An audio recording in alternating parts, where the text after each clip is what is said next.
So for number 6, whenever you have a question like this, they're going to give you the mean. The mean is going to go in the middle. So let's see here. Average. Average means mean. Average is 1,600. Again, so this is in the practice test. That goes in the middle. Standard deviation of 150 points. So we're going to count up by 150s. 1,750, 1,900, and that would be 250, 2050. Counting down by 150s, 1,450, 1,300,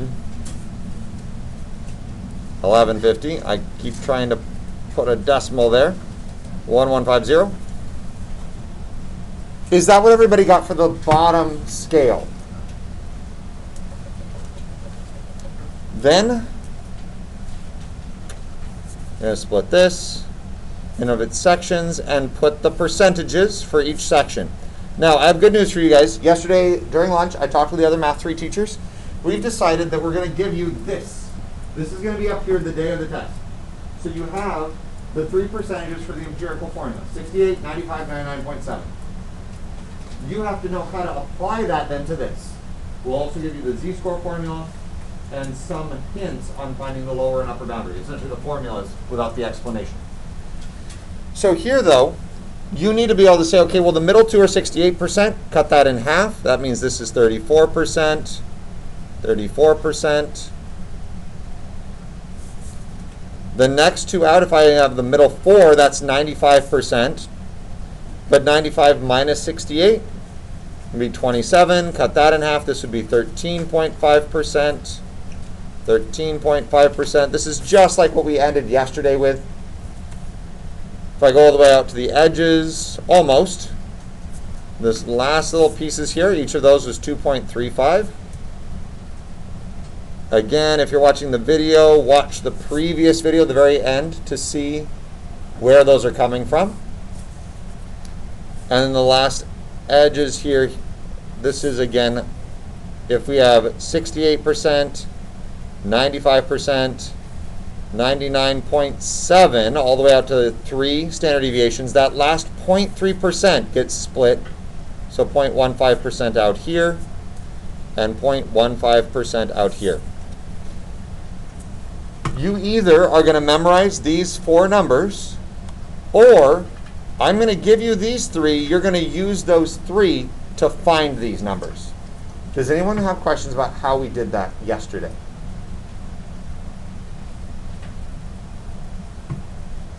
So once you've done that, then it asks what percent of students achieve scores between 1150 and 1450.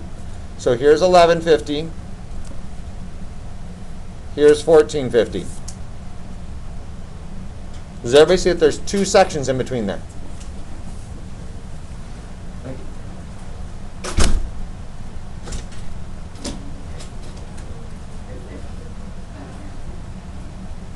So those 2 sections, add the 2 pieces together.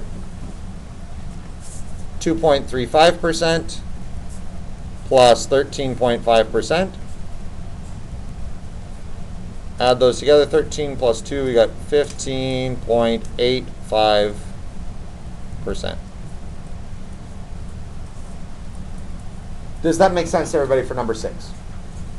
And again, numbers 12, 15, and 19 would all be very similar to that. If we have time at the end of class, we can go over those other 3. But for now, let's do 7, 8, and 9 just real fast. A pollster opens the phone book and calls every 100th person on the list. Is that systematic, convenient, self-selected, or random? Is there a system, a pattern? So, yep, systematic. And again, we went over this yesterday, so this is a little bit more review of what we did yesterday.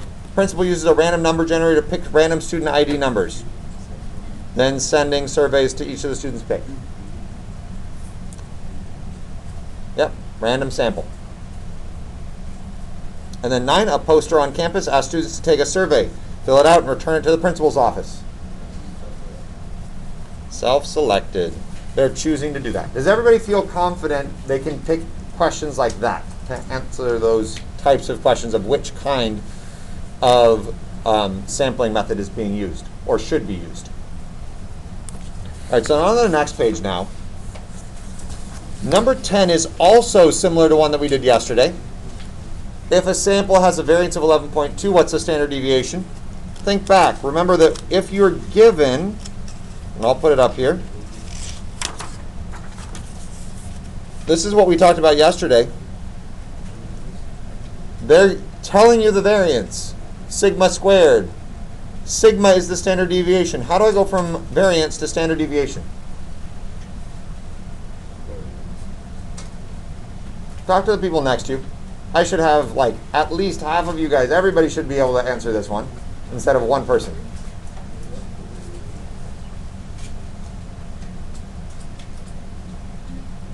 You know, some of you don't have people right next to you. Turn to the person behind you, in front of you.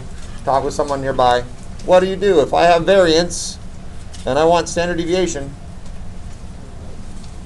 Should be an easy question. So let's try that again, class. What do you have to do? What's the one step to go from variance to standard deviation?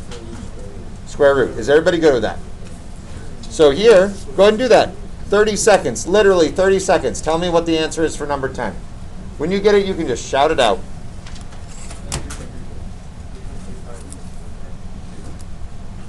3.35.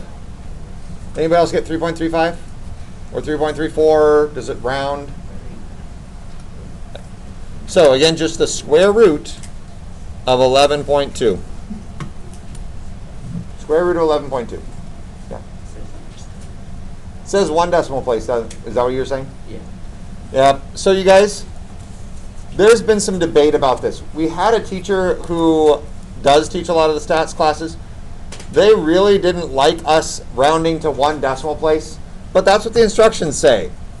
So again, you can either do 3.4 or 3.35.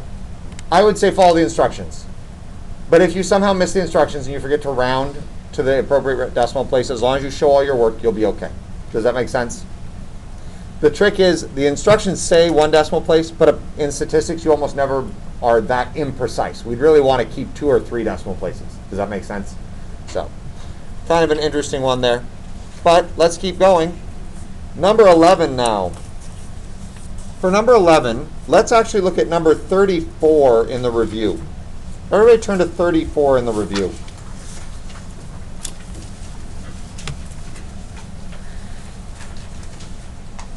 Z-scores. A standardized test has a mean score of 525 and a standard deviation of 50. Student scored 320 on the test. Determine the student's Z-score. All right. Notice I told you up on the board, you're going to be given the Z-score formula. Look, it's even right here on the practice test. Now notice what I wrote up on the board was X bar. Does it matter whether it's X bar or mu? We said that for this class, those are interchangeable. They mean the same thing, they mean average. So for 34, take the actual score. Well, here it says the standardized test has a mean score of 525. So that's mu or X bar, standard deviation of 50, and an actual test score of 320.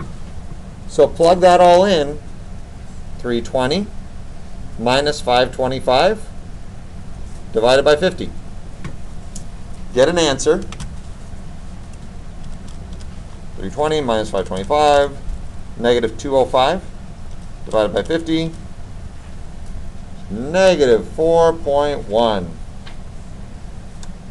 That's a pretty poor Z-score. But let's explain what it means. It says determine the student's Z-score. There we go. On the actual practice test and the actual test, it'll ask you to explain that. Your explanation will be a score of 320 is 4.1 standard deviations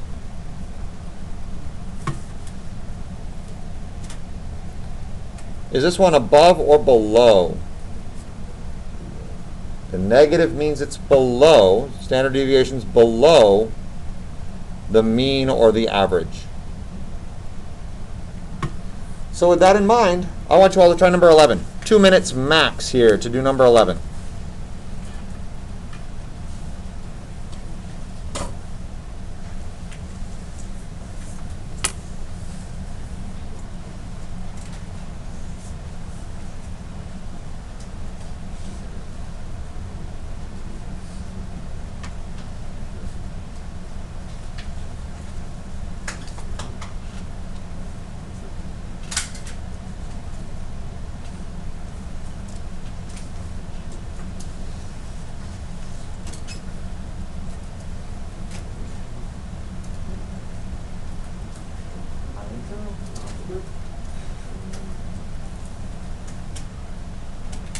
That's fine. You could say not just above, but is 2.25 standard deviation above. I'd like to see that, but that's the measurement. Is it, what color is it? Right. Yeah.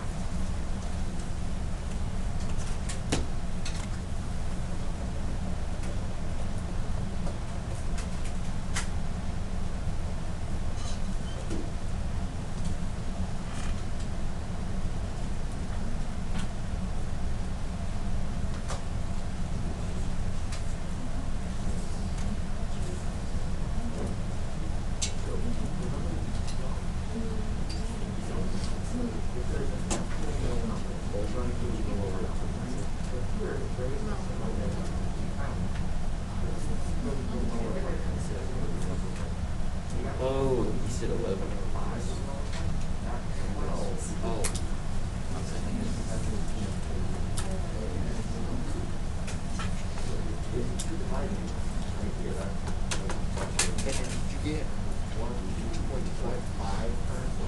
Yeah. Yeah. Let me see.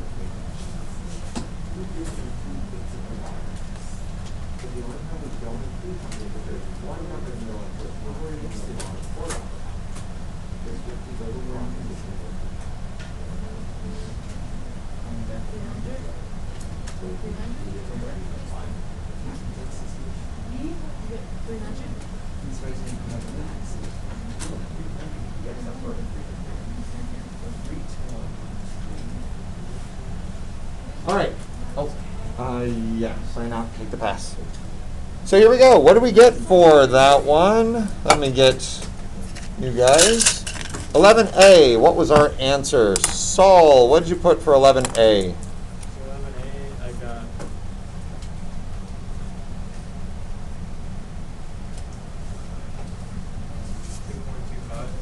Yep, 2.25 is correct.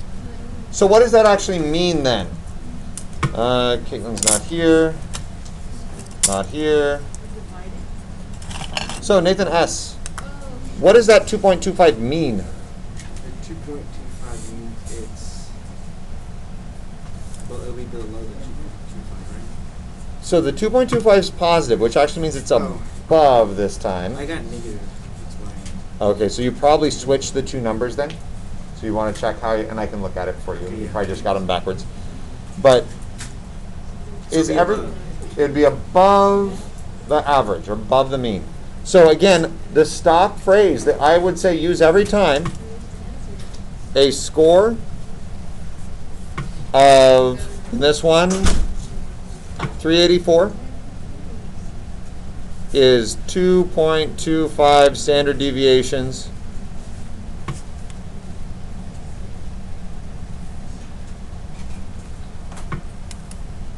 above, since it was positive, the mean, above average.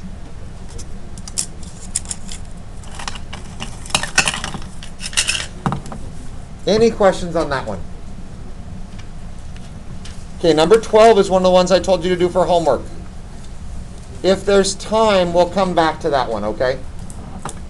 But again, it's very much like the one we did yesterday and like number 6 that we did at the beginning of class. So skip number 12 for now.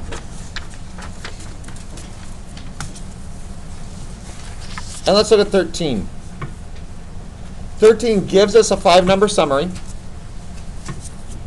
and asks us some questions about it. It doesn't actually have us do the entire box and whisker plot. We're only doing part of it. So let's look at 41 on the review. Everybody look at 41 on the review. Here's our 5-number summary. They ask us, do any outliers exist in the class? Provide mathematical proof. You have to show your work. Now, you're just going to use the formulas that I listed up there on the board. Remember, on the day of the test, I will have this listed for you. IQR is Q3 minus Q1. That'll be on the board. So will lower boundary is Q1 minus 1.5 IQR. And upper boundary is Q3 plus 1.5 times the IQR. Right? I will give that to you. You have to know what it means and how to use it. So,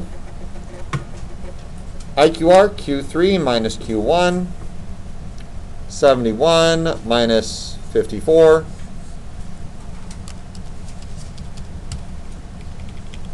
Minus 54 gets us 17. So the IQR is 17.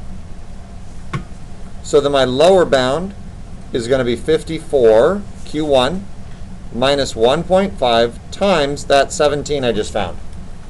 Now if you're using a scientific calculator, you can plug that straight in, all as one thing.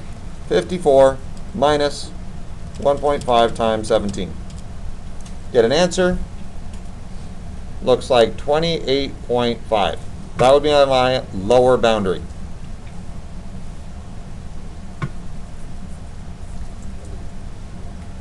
Upper boundary then, Q3, so 71 plus 1.5 times that same 17.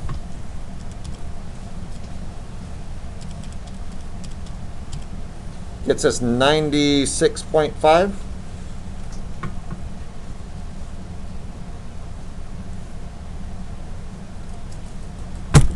Now, with that information, are there any outliers?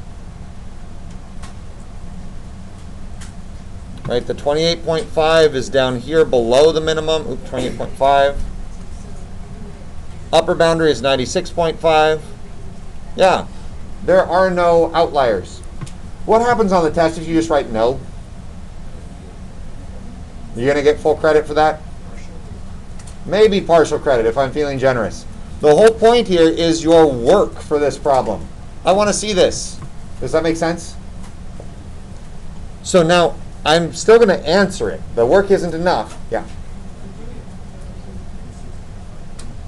71 plus 1.5 times 17. So the Q3 plus 1.5 times the IQR.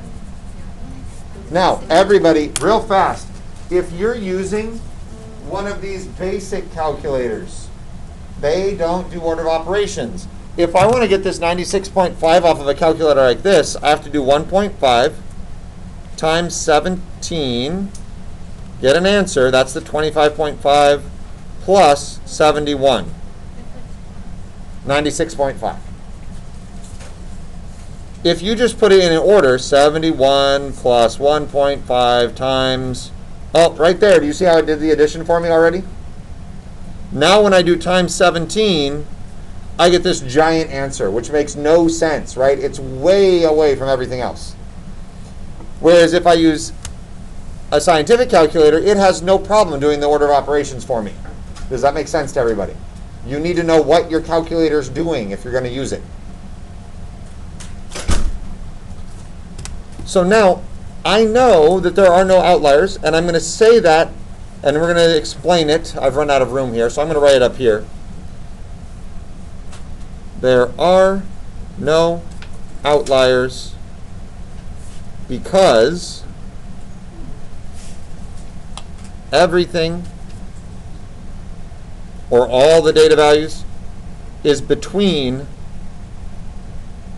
the lower and upper boundaries.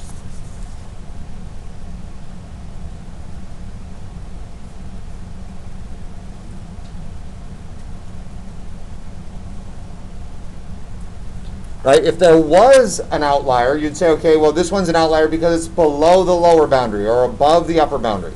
You'd explain. Now, letter B, much easier, but still needs an explanation. And letter B is going to be one of those, you know it or you don't. So I'm going to tell you right now, in the hopes that you all will know it when you take the test. Does 60 need to be an actual data value? This number actually has no bearing on whether it's an actual data value. The important one is up here. The 29. Is 29 even or odd? Odd. Do odd sets have a middle number? Right? If I have 5, there's a middle number. If I have 3, there's a middle number. If it's odd, there is a middle number. And that middle number is my median then. If it's even, there isn't a middle number, and I have to take an average to get that median. So in this case, I'm going to say that yes, 60 must be an actual data value.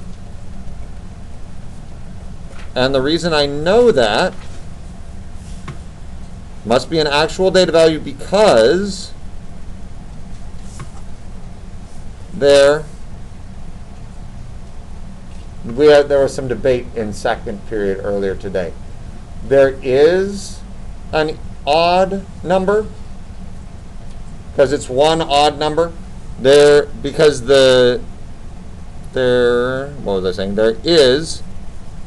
an odd number of data values.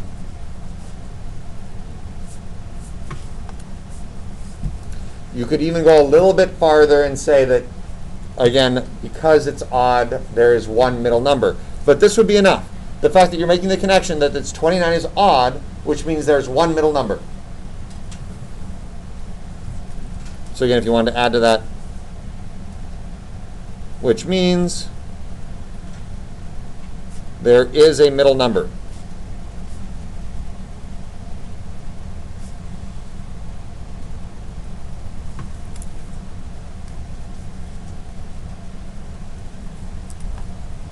Does that make sense to everybody?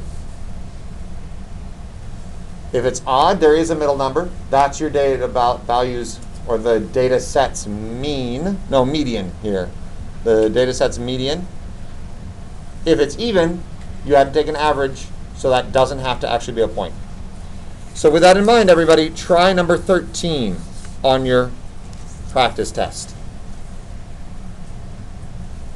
I can't quite get all of that on there at the same time. There we go. Try number 13. Give you 4 minutes. Ask if you have questions.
You have it written out there, but I think that's right.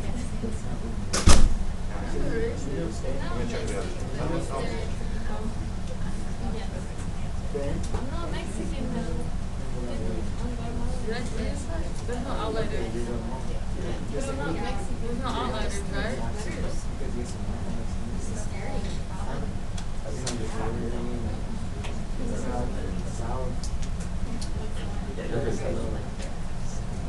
So do you have questions about anything about that? He literally Oh, okay.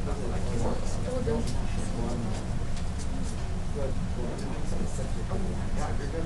Just let me know if you have questions. No, you started too early. Because this one Okay, is don't free. forget, That's all you here's have minus to write. 1.5, it's 1.5 times 21. Times that IQR.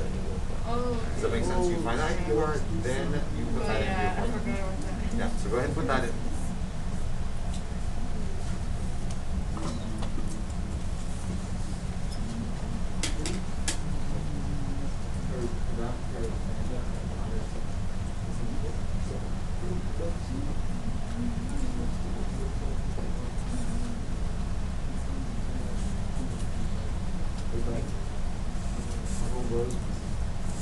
Steer them away. Where did you steer them?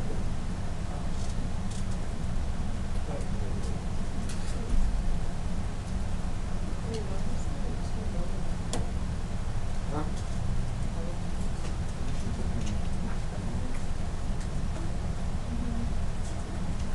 She said she's not evaluation. What is your parentheses? 17.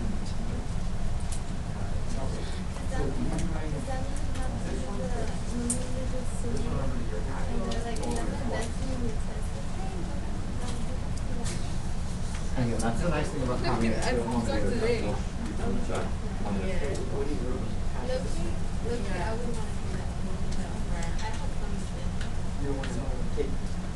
That's crazy. So the short answers are correct. So now you're looking, is there a number less than 28.5 or greater than 12 out of the 5 numbers that are? No, you've been working everywhere. So then you work But you did that because Yeah, that's 10. no, So that would be because an my outlier. sisters worked there too. Oh. All right, let's go over it. No. See how we did here? First things first, the IQR. Kaiva, what'd you get for your IQR? 21, right? I am looking at the wrong one here. Let's write it on the right page. IQR.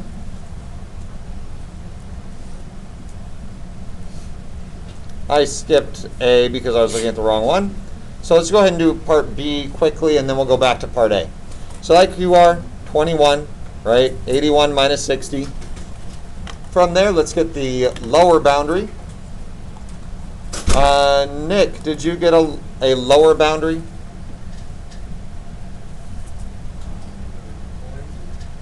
What was that? Yeah, go ahead and just give me the answer. 28.5, which I saw a lot of you get, I think, from 60 minus 1.5 times 21. Is that, how many of you got the 28.5? Okay. It's a good amount of you, about half, maybe a little bit more. Let's get the upper boundary then as well. Get somebody else here. Ethan Bravo, what'd you get for the upper boundary? 112.5, which was from 81 plus 1.5 times 21. So with those two, was there a point above the upper boundary? Was there a point above the upper boundary? No, the highest point I have is 99. Was there a point below the lower boundary? Yeah, the 10 is below. I don't know if there were any others. Does that make sense to everybody? There could have been several that were down there. I don't know. But I do know that 10 is definitely a outlier. And so we could say, yes, 10 is below the lower boundary.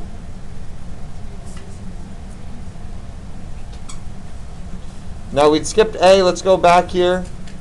Does 72 have to be a data value in my original set? Alyssa, what do you think? So for letter A here, does 72 have to be an actual data value if there's 430? Yep, 430 is even. So that middle, there's no middle number. It's going to be an average that I put down here. And then you describe that in some way, shape, or form. The 72 does not need to be an actual data value.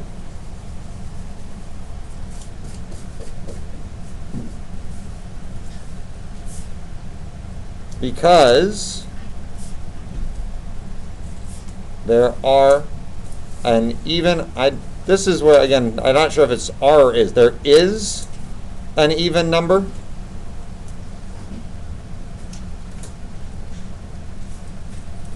Of data values. So 72 would be an average of the middle two.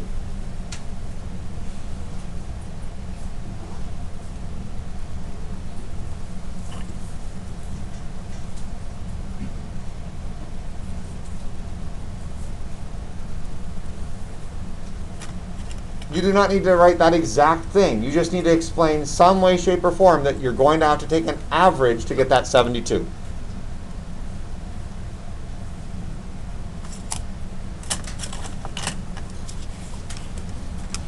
Now, for 14. There we go. I'm just going to talk, there's not one exactly like this in the review packet. So I'm just going to go ahead and talk you through how this works. First off, how many of you have taken the PSAT? Couple. I know some years they have all the juniors take it. That seems like they're not doing it this year. A lot of you will probably take the SAT or the ACT in the next year or so if you're planning on going to a four-year college. They're starting to not all require it. It used to be that really you had to do that if you went to a four-year college. There's a few now that say, we don't need to see your SAT or ACT scores. But for most colleges, they want to see an ACT or SAT score.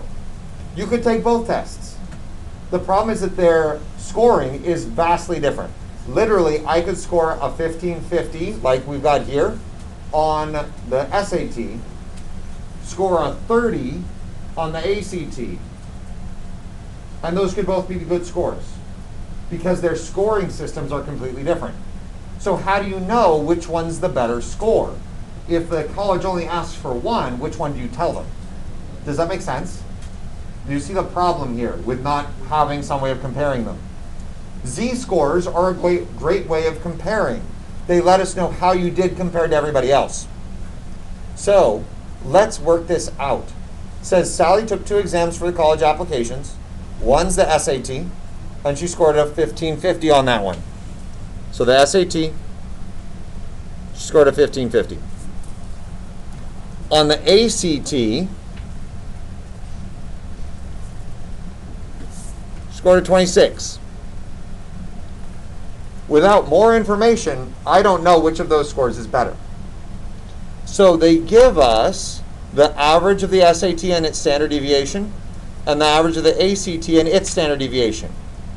So for the SAT, I'm going to find my z-score by doing the actual score minus the average, so 1450, divided by the standard deviation. I'm going to put that in a calculator.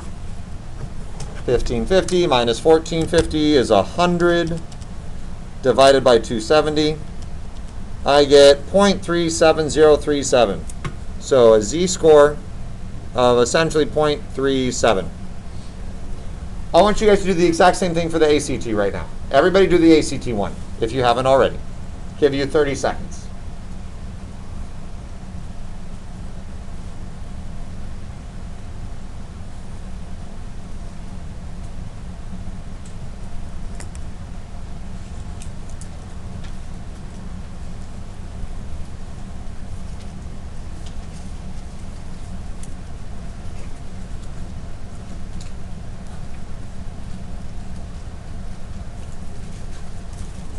Once you get it, go ahead and shout it out. What do you get for the z-score?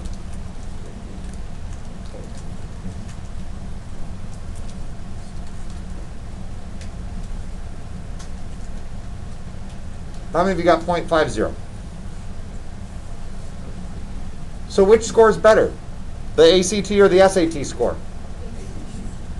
The ACT score is better. Again, another way of thinking about this. I could run in 2 different races. Do an 8-minute mile in one race. Do a 7-minute mile in the other race. But it depends on who I'm racing against, right? I could actually get 4th place with an 8-minute mile and get 10th place with the 7-minute mile. Depends on who I'm racing against. Does that make sense? So the z-score helps us compare different data sets and really tell, okay, which one is better. So in this case, we're going to say, okay, the ACT was better. Circle that ACT, and then explain. Sally's ACT score has a z-score that is higher than her SAT's z-score. So she scored higher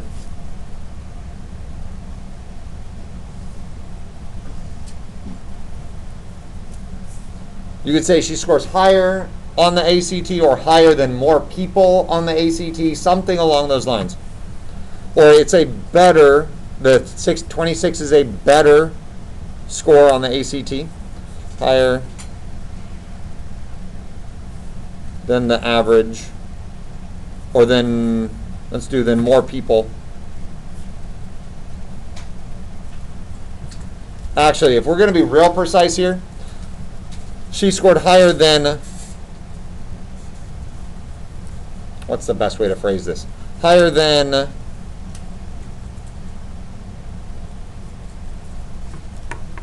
there are a wide variety of ways you could say this. Again, as long as you're getting the right idea across, I'm just trying to figure out what the best way would be. Scored higher than, I should really rephrase this altogether, but I'm kind of stuck with what I've written so far. Scored higher than more people on the ACT. That's not a perfect way of saying it, because really it's a higher percentage of people. Does that make sense? It'd be more like she scored higher than 60% of people on the ACT, but only 40% of people on the SAT. It would be a higher percentage. It doesn't account for how many people actually took it. The important thing that I'm going to look for is, do you have the right one circled? Did you get the right work? And are you saying that the higher z-score is better? Does that make sense to everyone? 15 is another one that I told you to do for homework. Does anyone have any questions on 15 while we're looking at it real fast?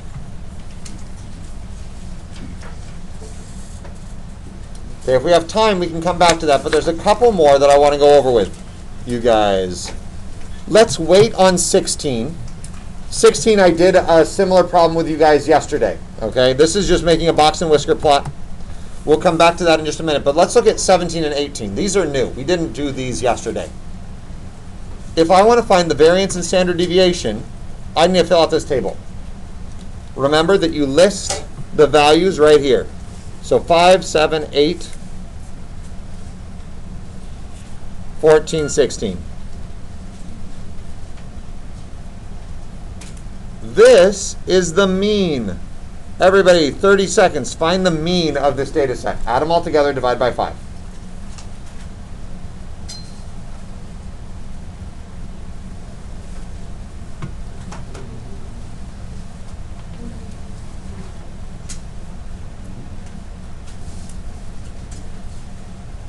So we add them all together, we get 50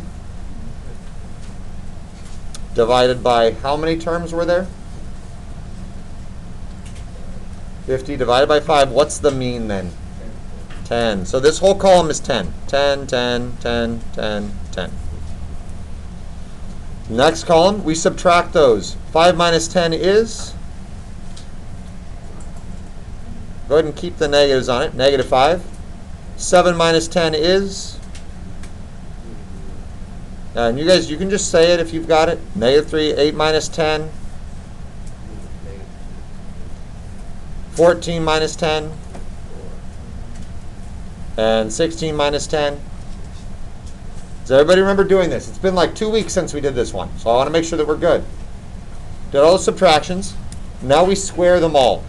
-5 squared is 25. These should all be positive when you do them. -3 squared is 9. -2 squared is 4. 4 squared is 16. And 6 squared is 36. Is everybody good with filling in that table? The last box down here, this is the summation. Add them all up. Go ahead and do that, everybody.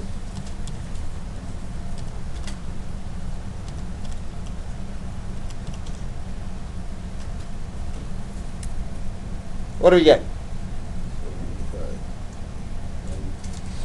I heard a couple different things. Which is it? Should be 90. Add them all up, you get 90. The variance, right, it's right here, 90 over the number of terms. How many terms were there? What am I dividing by here? 5. 90 divided by 5 gets us 18. That's my variance. How do I go from variance to standard deviation? Square root. Square root of 18. 4.24.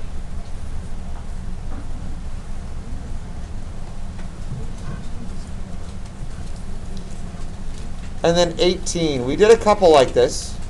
Remember, if you have a data set, everything's between 0.75 and $1.50, and then they add one that's outside that range. So 50 cents is less than everything else. That means my mean is going to go down, right? I'm adding something that's less than everything else. It could go up if I add something bigger, but I'm adding something less, so it's going to decrease. The median, the middle number, I don't know what the middle numbers are, and I have no way of finding that from what they told me. I can't tell if it's going to stay the same because there's a bunch of things in the middle that are all the same price, or it's going to change because there are a couple different things in the middle. I do know that the mode is not going to change because my new one is not the most common. And the standard deviation, anytime I add something outside my current data set, my standard deviation goes up. It's getting more spread out.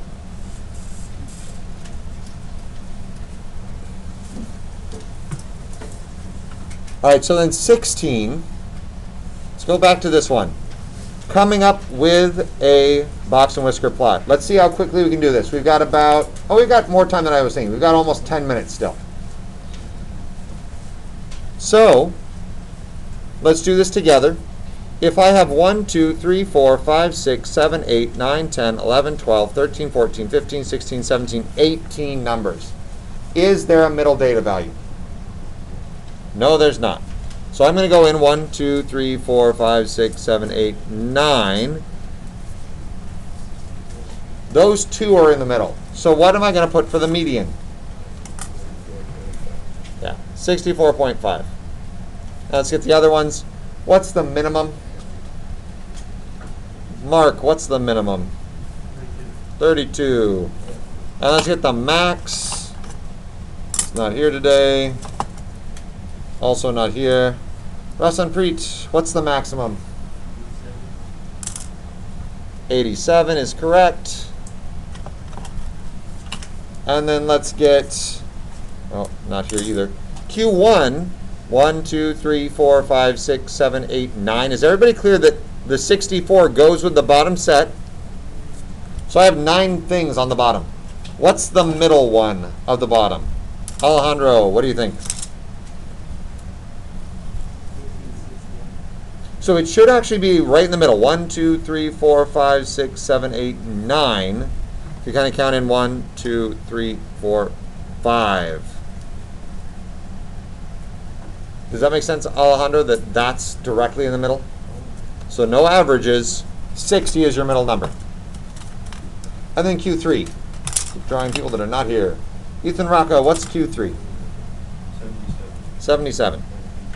Is everybody comfortable finding that 5-number summary? Let's get the IQR then. Q3 minus Q1. 30 seconds for y'all to do that.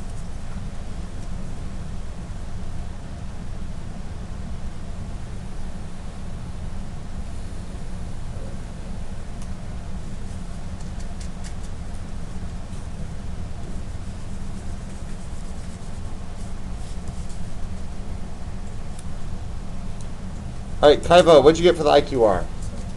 17, right? 77 minus 60 is 17, and that's going right here for the IQR, 17. Lower boundary. The lower boundary here then would be Q1 minus 1.5 times the IQR, which means 60 minus 1.5 times 17. Again, 30 seconds, get an answer for that one.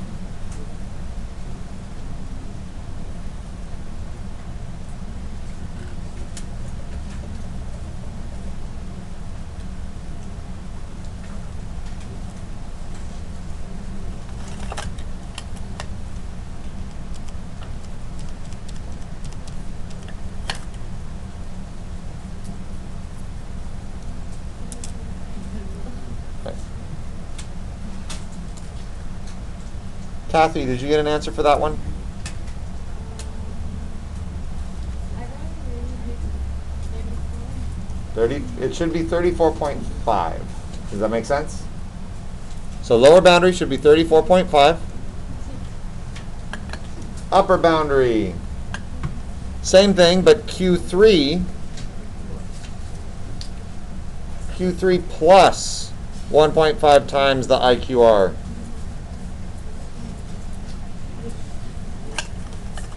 $30 seconds to get that one, which would be 77.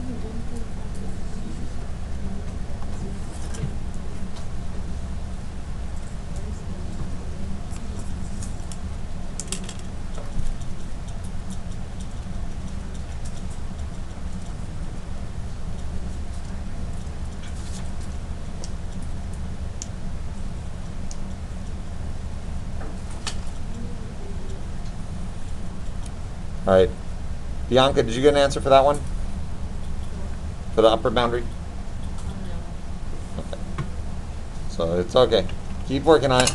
Let me get somebody else because we're almost out of time here. Hashram, did you get an upper boundary? Okay. Go for it, LJ. 102.5. Sounds familiar from last period. Anybody else get 102.5? I think that's right. There we go. So with that information, is there an outlier? 32 is below my lower boundary. So when I go to make my box and whisker plot, this one doesn't quite fit if you do 5s. If I do 30, 35, 40, 45, 50, 55, 60, 65, 70, 75, 80, 85, 90. You've got to go a little bit off the graph. So that 32 gets X'd out. The 60 is still the bottom of my box. 64.5 is the middle. 77 is the upper part of my box.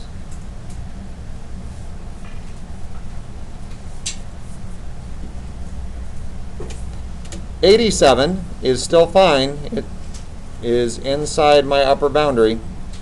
But what does my lower whisker go to?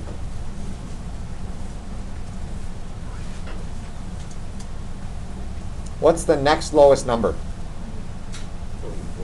44. So I'm going to put a point at 44. There we go. All right, so we've covered everything on this practice test except for the ones that I had assigned you for homework. We've got just a minute left here. Tomorrow, actually for you guys, Thursday, we can take like 5 minutes at the beginning of class to answer 1 or 2 more questions, because this test is not as long as the last one. But I still want to give you plenty of time to work. So don't come in expecting to go over a ton. But if there's 1 or 2 questions you guys have, you can ask them on Thursday. Please study. Find a partner. Get together, whether you're on calling each other on the phone, getting together in person, but go over stuff. Look through your homework, look through the practice test. Do some of the problems that we didn't do on the review. Practice and prepare for this test.